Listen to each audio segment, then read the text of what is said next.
Hi friends, আমি চলে আসলাম আবার একটা নিউ ব্লগ নিয়ে। আমি এখন আছি দীঘায়, আর এটা হলো জগন্নাথের মন্দির। মমতা দিদি এই মন্দিরটা বানিয়েছে। এখন আমি মন্দিরের ব্যাক সাইডে আছি, তবু মন্দিরের সামনেটা হয়তো অনেক সুন্দর হবে। আমি মন্দিরের ব্যাক সাইডে আছি, সামনের দিকে ঢুকতে দিচ্ছে না, অনেক পুলিশ আটকে দিচ্ছে। তো উনি কালকে আসবে মন্দিরটা উদ্বোধন করতে। আমি যতটা শুনেছি কালকে উনি এসে মন্দিরটা উদ্বোধন করবে। আর অ্যাকচুয়ালি আমি বিজিবির কর্মী, তো তবু আমি এখন ওনাকে ভালোবাসতে বাধ্য হচ্ছি এই মন্দিরটা পাওয়ার জন্য। কারণ এই মন্দিরটা আমার তোমার সকলেরই। হ্যাঁ, আমাদের হিন্দুদের জন্য যদি এরকম একটা সুন্দর জিনিস আমাদেরকে উপহার দিয়েছে, তো ওনাকে আমি ভালোবাসতে বাধ্য। আমার খুব ভালো লাগছে, এত সুন্দর একটা মন্দির তৈরি করে দিয়েছে আমাদের জন্য।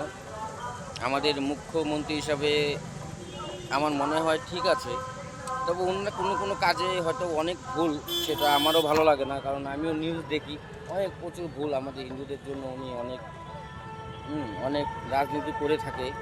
তবু তবে আমার একটা জিনিস খুব ভালো লাগছে, এই মন্দিরটা আমাদের জন্য একটা উপহার দিয়েছে। খুব সুন্দর একটা মন্দির।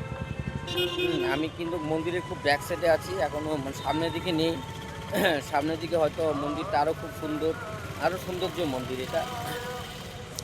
এটা তোমরা ব্যাক সাইডে দেখেই বুঝতে পারবে কত সুন্দর মন্দির। তো আমার খুব ভালো লাগছে।